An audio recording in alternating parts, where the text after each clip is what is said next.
Ассаламу алейкум туугандар, кандайсыздар? Назарыңыздарда кайрадан эле Базар Жо каналы. Бүгүн 23 декабрь 2022 жыл. Мен Бишкек шаарынын түндүк тарабы Мурас Ордо конушунда жүрөм туугандар. Бул конуш 1-Май районуна, шаардын 1-Май районуна караштуу болуп калат. Ушул конуштан бир сатылуучу үй бар экен, ошол жөнүндө силерге маалымат берейин деген. Биринчи эле болуп сатылуучу үйгө барган жолду түшүндүрөйүн. Азыр мен Мурас Ордонун кире беришинде турам. Туугандар, шаардан келгениңиздерде эң эле кире бериши Монетка магазининин жанында турам. Ошонун жанында могу 14-көчөнөн туугандар, шаардан келгенде оң тарафты карай кетсеңиздер түз эле 500 метр аралыкта сатылуучу үйүбүз жайгашкан. 14-көчө 33 даректе болуп калат. Жаңы салынган мектеп тарап болуп калат туугандар. Жаңы салынган мектеп тараптан деле бул жак менен барып кирсеңиздер болот. Ал жак менен кирсеңиздер 380 метр көргөздү Яндекс карта, бул жак менен кирсеңиздер 500 метр көргөздү. Жана конушта жаңы салынган мектеп, бул жакта ФАП, милиция бөлүмдөрү бар туугандар. Анан шаарга болжол менен 16-17 километр болуп калат. Шаардын Бишкек шаарынын түндүк тарабында, бирок конуш өзү деле Бишкек шаарына караштуу. Анан бул жерге чейин 911 маршрутка жана 41 автобус менен келсеңиздер, жана ошондой эле көптөгөн маршруткалар шаардын көптөгөн по пути такси машиналар деле көп туугандар. Мына ушундай. Андан мен сатылуучу үйгө карай жол алдым. Сиздер лайктан басып, өз оюңуздарды комментарийге жазып туруңуздар туугандар. Окей, бул мектеби туугандар 12-көчөдө жайгашкан. 12-көчө менен тиги чоң трассанын ортосунда. Сатылуучу үйүбүз бул 12-көчөнөн бир көчө ары жакка өтсөңүздөр 14-көчөдө болуп калат. Мектепке жакын жана балдарыңыздар бир 3 мүнөттө жөө келип кете алат. Бул мектеп гимназия экен, жана жанында мини полиялар деле бар. Мектеп деле өзү жаңы салынган. Бардык шарттары бар деген оюн айтты үй ээси туугандар. Мынакей туугандар, келүү жолун түшүндүргөнчө бүгүнкү чыгарыштагы сатылуучу үйгө да жетип келип калдым. Мынакей бул үйүбүздүн көчө тарабы. Түштүк чек арасы бул кошунанын могу Песка блогунан башталат. Түндүк чек арасы бул забор бүткөн жерге чейин. Жалпысынан жердин аянты 4 соток туугандар. Дареги 14-көчө 33 үй болуп калат экен. Жана видеонун жүрүшүндө айткандай эле, мынакей мектеп 2 көчө ары жакта, болжол менен бир 150 метр деле бассаңыздар, мына бул жерден мектептин өзү көрүнүп турат. Мектеп жакын жерде жайгашкан туугандар. Садиктер деле, частный садиктер бар. Эми короосуна кирип калган маалыматтарды берейин. Так. Бул мынакей сатылуучу үйүбүздүн короосунун көрүнүшү.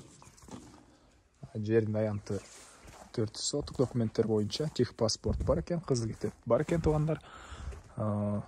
Тегеренте короосу забор кылынган. Анан суу, свет бар туугандар. Мынакей бул жакта узун турасы 9га 10 болгон үйүбүз, стенасы бышпаган кирпич, сокмо туугандар. Так, жана алды тарабында летний кухня, бул жакта склад бар экен. Анан киргенде бул жакта кенен 2 машина баткандай жер, жана негизинен бул төрүнөн дагы бир коз постройка кошсоңуздар болгодай көрүнөт. Бул жакта да бош жерлер бар туугандар. Мына ушундай. Эми так. Эмне маалыматта? Үйүбүздүн ички тарабына кирип калган маалыматты берейин. Бул мынакей негизги кирүүчү эшиги, көрүп тургансыздардай темирден болгон эшик орнотулган туугандар. Жана бул жакта летний кухня. Муну азыр бул чоң ички тарабын көргөзгөндөн кийин бул жакты көргөзөм сиздерге туугандар. Так. Бул үйүбүздүн кире бериши туугандар. Киргенде эле бул жерде душ, ваннага расчет алынган бөлмө. Негизи мынакей канализациянын трубалары орнотулган. Бирок центральный канализация жок туугандар, септикке куюлат. Канализациянын суусу. Ошол суу кеткен трубалар орнотулган. Штукатурка кылынган. Кафель коюп, аристон коюп, ванна койсоңуздар эле туугандар, душ, ванна даяр. Жана оң тарапка бурсак, бул жакта холл. Мынакей потолок пластик. Түштүк тараптан терезелер орнотулган. Балдары шпаклевка. Жана бул жерден биз түз өтсөк, бул жакта бир спальный бөлмө. Мынакей. Айта кетчү нерсе, мебелдин баары калат экен туугандар. Мебелдин баары калат. Терезелер пластиктен болгон терезелер. Андан ары бул жакта узун турасы 8ге 4 болгон чоң зал. Потолок натяжной, чыгыш тараптан жана батыш тараптан терезелер орнотулган туугандар. Ушундай көрүнүштө. Негизинен үйдүн баасы деле ошол өзүнө ылайыктуу баа айтылган. Азыр видеонун жүрүшүндө туугандар айтам. Видеону аягына чейин күзөтүп туруңуздар. Мен летний кухняны сиздерге көргөзөйүн. Айта кетчү нерсе, бул жакта бул ошондо кондиционер болуп калатпы.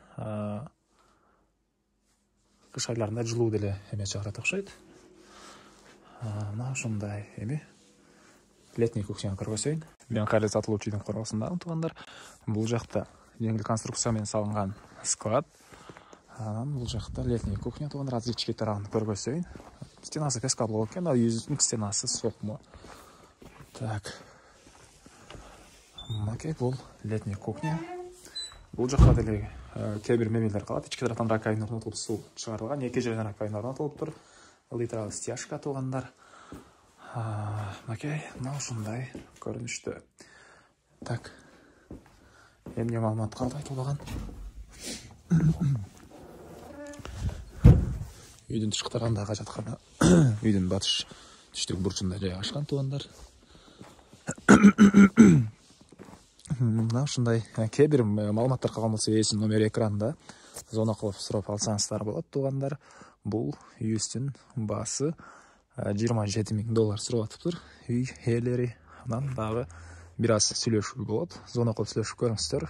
Сүйлөшүү болот туугандар. $27,000 сүйлөшүү болот. Анан достор менен, группалар менен сиздер бул видеону бөлүшсөңүздөр, ага үй ээсине чоң жардам берген болосуздар. Анда мен сиздер менен коштошом. Кийинки чыгарышка чейин туугандар, саламатта калыңыздар.